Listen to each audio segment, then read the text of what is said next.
World Insight coming to you live from Beijing. We now turn to the U.S. city of Charlotte, North Carolina, where protests against police brutality have entered their second week. Police shot dead a 43-year-old black man named Keith Scott last Tuesday. Authorities say Scott was armed with a handgun and refused officers' orders to drop the weapon, but his family and a witness say it's a lie. On Saturday, police released the video footage of the confrontation, but the footage does not clearly show whether the man had a gun in his hand. Police shootings of black citizens have escalated tensions between African Americans and law enforcement across the United States. And for more discussion about that, we are having Mr. Rick Dunham in our Beijing studio, co-director of the Global Business Journalism Program at Tsinghua University in Beijing, originally Washington correspondent for Houston Chronicle. Welcome, sir. In New York, United States, Thomas Ruskin, president of the CMP Protective and Investigative Group and former detective investigator with New York City Police Department. Meanwhile, also in the U.S., Washington, D.C., we are joined by Mr. Brandon Andrews, former U.S. Senate staff and director of Impact. Gentlemen, welcome to the three of you. The latest news suggests, thank you for being with us, sir, not only the case in North Carolina, there's another case on Tuesday, once again involving African-American men and police in El Cajon in California. A man was killed. The name is not being mentioned by the police at the moment. It is still similar kinds of case. Mr. Andrews, there are disputes from both sides involving the families as to whether the man had a gun or not, what he tried to do at the time when the police shot him. What do you make of these ever-escalating tensions? Well, thank you for inviting me. To begin, the name of the man that was fatally shot in California is Alfred Alongo. All right, thank you for sharing us the latest information. He had some mental problems. His sister called the police to help get him to a better place, and unfortunately he ended up being fatally shot, and they're investigating there. Turning to North Carolina, there are still some significant questions.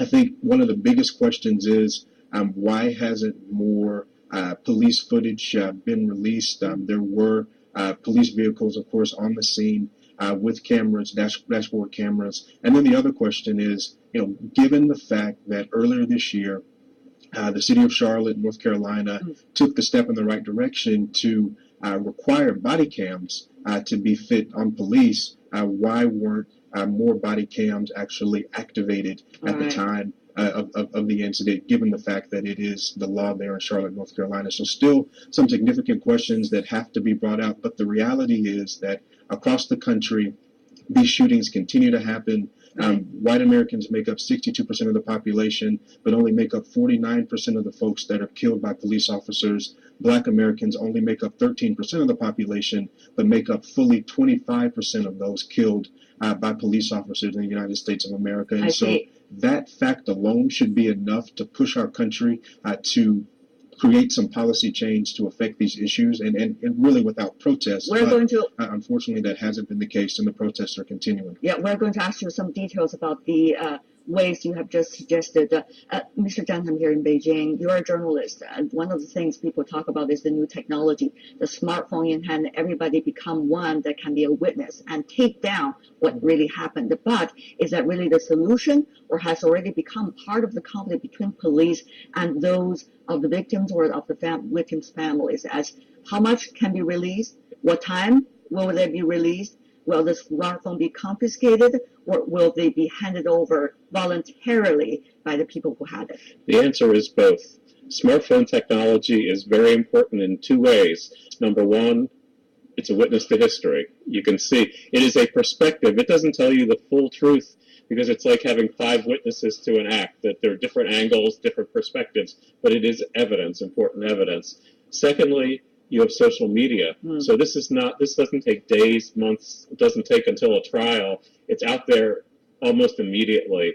And then you have the issue of the body cams of the police officers. And as we just heard, there's a problem with them not always being turned on. But let's assume they're turned on. There's another political issue. The North Carolina legislature, which is controlled by the far right of the Republican Party, has restricted the ability of the police departments to automatically release them. Mm-hmm. It has given them the authority, I should say, to keep them private if it would jeopardize an investigation. And the police in Charlotte held off for a while. They said that, and then they decided to go public after the New York Times published the family's camera. So it's mixed, rather. It can be the solution, but at the same time, it can be also part of the problem. It helps, but it's part of the problem, too. Yes, an interesting issue. Let me go to you, Mr. Ruskin. What do you think is the nature of this? The African-American community has been accusing the police of some suggesting, quote-unquote, exercising state brutality. There has been a suggestion of mistreatment to African community by the police. But as a former policeman yourself, is this a conflict between African-American community and the police? Or is something more than that reflected on this issue? I think police have a responsibility in this country to deal with the communities that they are protecting and serving. And I think that certain police departments have taken great strides in bridging those gaps. Other police departments have work to do. But part of this is the 24/7 news cycle, that people hear about a shooting. There are agitators who come into any shooting and try and stir up the incident or the shooting and use it for political purposes. But a lot of the time, police departments have to put the evidence and the information together before that they can release it. As someone who has responded to more gun runs and more people with guns, to shootings, been involved in shootings and seen the aftermath of a shooting, it's not that easy to put together the puzzles of what happened. It's very important that prosecutors and police be able to get the evidence, so if something wrong was done, those people can be brought to justice. But if it was a proper shooting and proper police procedure was followed, then the police have to have the ability to put the evidence together to present to a grand jury. Okay, whether proper or not, of course, that is the most important issue here. Right. But how to judge and how to deal with a violence between the African-American community and the police now. That is one of the biggest issues. Mr. Dunham, therefore, let me go to you. Remember 2014 in Baltimore? There was a similar case. And eventually the state prosecutor at the time decided to prosecute 6 police officers. But of course, the things turned very chaotic because eventually it was she who suffered the most, rather than politically, if I could use the word, rather than really persuading everyone involved in that case that truth had been sought and justice has been done. So under the current circumstances, what is the solution if it is not the law, if it's not the state prosecutors exercising the power? I think you have 2 sets of issues. One is the justice system. Maybe more than that. Oh, yeah, no, but breaking down what you said. The justice system, everyone's right. I mean, you want to have justice, you want to prosecute if you believe the shootings were unlawful, but it's up to the U.S. justice system, the grand juries and the juries, to decide whether someone's guilty. But you have the big issue that we were just hearing about of 24/7 news, and you have the issue of prosecutors wanting to protect the rights of the potential accused, but you also have riots going on. You have people who are responding to videos on Every on the case internet. could be different Right, from one exactly. another. But that is only making issues more complicated, Yes. isn't it? Because one case study is not necessarily going to be the one that's going to help the next case. So that is the problem. However, there are some consisting numbers we can study. Maybe it can help us to find out some of the root causes. Some analysis have been brought up to us through the media. African American community in the United States face higher poverty rates and higher incarceration rates because they live in a society that still discriminates against them, some say. According to a report by Sentencing Project, around 23% of African American males in the United States between 20 and 29 years old have either been to jail, being on probation or being on parole.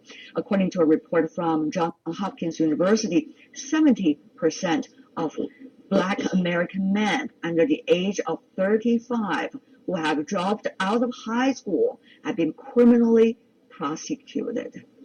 Mr. Andrews, you are from the African American community, so I guess for the fairest analysis, probably from you, what do you make of these numbers? Whose problems is it really when we see these numbers? Well, I definitely agree with Mr. Ruskin that there is a range of responses from police departments across the country. We certainly should give credit where credit is due to police departments that have done the right thing. We often see issues of race, racial bias, implicit bias play out around the intersection of race and socioeconomic status. We saw in Louisiana, Alton Sterling being killed following selling CDs. We saw just recently in Tulsa, Oklahoma, Terrence Crutcher being killed after his car broke down on the way home from Classic Community College. And in New York, Eric Garner was killed after selling loose cigarettes. And so these men and women across the country are trying to access the economy by the means most available to them. And we in the U.S., policy-wise, have to find more and better ways to give everyone in the country full access to the U.S. economy. Now, there's a silver lining there. Black Americans are actually the most entrepreneurial segment of the population. If you look at Black women, the amount of businesses started by Black women has increased over 300% since 1996. The rate of entrepreneurship in the U.S. has actually been down since the late 70s. And so African Americans are kind of leading the way in ensuring that our economy has the economic dynamism necessary that entrepreneurship brings so our economy grows in the future. And so I think if we're going to address these issues, yes, we need to address implicit bias. Yes, we need to do police training, but we also need to find more and better ways to give every American full access to the economy, because if we don't, folks are going to continue to try to access the economy in the best way that they can, and that's not always going to be legal, and it's often going to be risky for them. That's true. Mr. Dunham, some have already been making the comparison that about the racial profiling issue, suggesting that even the President of the United States, Barack Obama, as a member of the African American community, also from your country, also faces so-called racial profiling. His birther issue has become even one in the presidential campaign this time. So under the current circumstances, what Mr. Andrews have analyzed for us has been very crucial. But at the same time, how to change the overall picture? And it is a problem. I think it's not just poverty. It is persistent racism. Senator Tim Scott of South Carolina gave a very moving speech talking about the number of times he had been stopped while driving because he is a Black man. He's a United States Senator representing the state, and local police departments are stopping him. So I think it's an issue that is deeply important, and we have to talk. I mean, I think one of the good things about the last few years with the protests and with the attention on the issue is it's flushed out a lot of the racism. I mean, we have a lot more on the surface. The racists are not in their caves anymore. And I think it is good to have this discussion. It's not good to have riots. It's not good to have agitators coming in. It's not good to have the police shootings, but it's good to have a public discussion. Yes, indeed. Ms. Ruskin, therefore, the police job is still going to be challenging. Of course, there are things that police can do better, but at the same time, the police are also facing complex realities every day. So let me ask you, there has been comparison between the street violence by African American communities with the police, conflicts with the police compared to 1960s. The numbers are very similar. The kind of motives are also similar. What do you make of it as a very experienced police officer? And how do you think the police, under the current circumstances, should do their best? How they could do their best? Mr. Ruskin. I agree. I agree with both of what the other gentlemen have said. But, relative to policing, you look at the 1960s, you go to the 80s, and now you go to 2016.